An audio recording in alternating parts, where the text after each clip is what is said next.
محترم سامعین، السلام علیکم ورحمۃ اللہ وبرکاتہ۔ اگر آپ جائزہ لے کر کے دیکھو گے دنیا کا اور سروے کرو گے تو آپ کو پتہ چلے گا کہ پوری دنیا میں سب سے زیادہ تیزی کے ساتھ میں پھیلنے والا مذہب اسلام ہے۔ اور کیوں نہ ہو، اس بنیاد پر کہ اسلام انسانی فطرت کے بالکل عین مطابق ہے کہ جس کی وجہ سے بآسانی انسان اس کو قبول کر لیتا ہے، ایکسپٹ کر لیتا ہے۔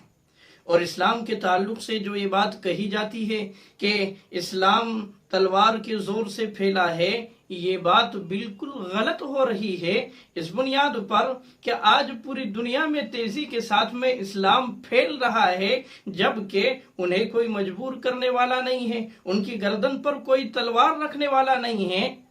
لیکن پھر بھی وہ اسلام کو پڑھ رہے ہیں، سمجھ رہے ہیں اور اسلام کو قبول کر رہے ہیں۔ تو اسلام جو ہے وہ کردار سے اصلاً پھیلا ہے،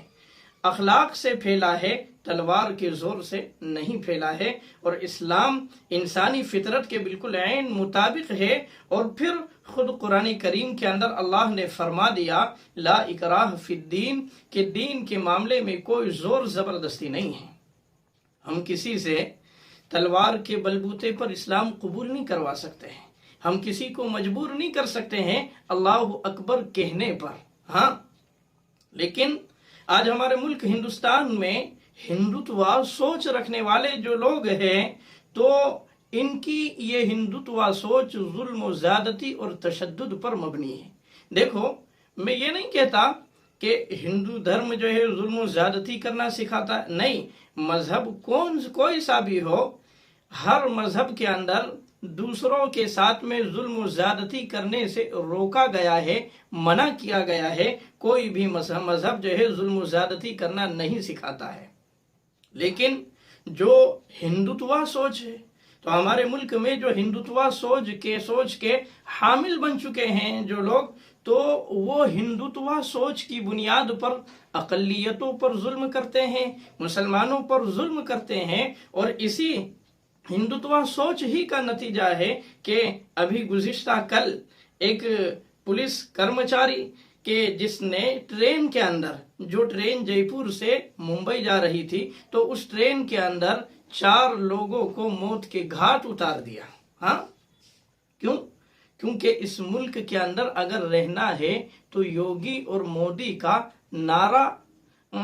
کہنا پڑے گا، ان کے گن گانا پڑے گا، تب جا کر کے آپ اس ملک کے اندر رہ سکتے ہو۔ اس پولیس کرمچاری کا یہ سوچ تھی، ہاں۔ تو بولنے والے یہ کہہ رہے ہیں کہ یہ اس کا دماغی سنتولن خراب تھا کہ جس کے نتیجے میں یہ شخص اس طرح کا کانڈ کر چکا ہے۔ اگر اس کی جگہ کوئی عبد الرحمن ہوتا یا کوئی عبداللہ ہوتا، کوئی مسلمان ہوتا، تو نہ جانے کتنی دہشت گرد تنظیموں کو اس کے ساتھ میں جوڑ دیا جاتا، اور اس کا کانٹیکٹ جو ہے پاکستان کے ساتھ میں، ایران کے ساتھ، افغانستان کے ساتھ میں، نہ جانے کن کن لوگوں سے اس کا تعلق جوڑ دیا جاتا، اور پھر اس کو دہشت گردی کے الزام کے اندر جو ہے سزا سنا دی جاتی اگر مسلمان ہوتا تو۔ لیکن ہندو تھا اور ہندوتوا سوچ کا حامل تھا، جس کی وجہ سے اسے بچانے کے لیے یہ پروپیگنڈا کیا گیا اور کہا جا رہا ہے کہ اس کا دماغی سنتولن خراب تھا کہ جس کے نتیجے میں اس شخص نے یہ حرکت کی ہے، ہاں۔ لیکن آج کل ہمارے ملک میں جو لوگ اقتدار کی گدیوں پر بیٹھے ہوئے ہیں، تو یہ لوگ بھی ہندوتوا سوچ کے حامل ہیں، اور ان کی ہندوتوا سوچ کی بنیاد پر ہی ہندوتوا سوچ رکھنے والے جو دوسرے دیگر لوگ ہیں، ان کی ہمتیں بڑھ رہی ہے، ان کے حوصلے بڑھ رہے ہیں، اور وہ یہ سمجھ رہے ہیں کہ ہم ہندوتوا سوچ کے حامل ہیں، تو اس اعتبار سے ہم کسی کے ساتھ میں کچھ بھی کر سکتے ہیں، ہمیں کوئی کچھ کہنے والا نہیں ہے، ہمیں کوئی کچھ کرنے والا نہیں ہے، ہاں، ہمارے خلاف کوئی کارروائی نہیں کی جا سکتی۔ ان کی سوچ یہ بن گئی ہے۔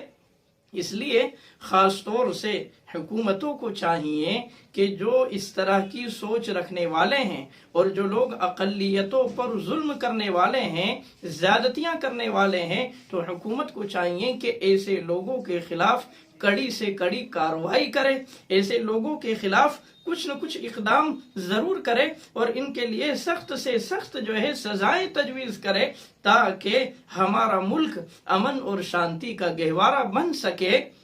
اور ہمارے ملک میں ہندو مسلم بھائی چارگی قائم ہو سکے۔ اس لیے حکومتوں کو چاہیے کہ ایسے لوگوں کے خلاف کڑی سے کڑی کارروائی کرے۔ ہاں، لیکن سوچ آپ دیکھیے کہ کارروائی کرنا تو دور کی بات ہے، اسے بچانے کی کوشش کی جا رہی ہے۔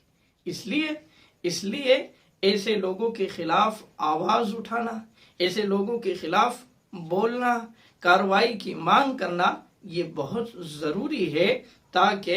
ہم اس ملک کے اندر رہتے ہوئے اس ملک کو امن اور شانتی کا گہوارہ بنا سکے، تاکہ ہماری آواز کسی نہ کسی درجے میں ان کے کانوں تک پہنچے، تو انہیں یہ بات تو لگے، یہ بات تو سمجھ میں آئے کہ یہ لوگ جاگ رہے ہیں، یہ لوگ بیدار ہیں، یہ لوگ ابھی سوئے نہیں ہیں۔ اس لیے ان کے خلاف ہم جو منصوبہ اور جو سازشیں تیار کر رہے ہیں، تو ان منصوبوں میں اور ان سازشوں میں کامیاب نہیں ہو سکتے۔ اس لیے چوکنا رہنا، ہوشیار رہنا، بیدار رہنا اقلیتوں کے لیے اور خاص طور سے مسلمان کے لیے بہت ضروری ہے۔ اللہ سے دعا ہے کہ اللہ تعالی ہمارے اس ملک کو امن و امان اور شانتی کا گہوارہ بنائے اور اس ملک کی شریروں کے شر سے اور فتین کے فتنوں سے حفاظت فرمائے۔ وما توفیقی الا باللہ۔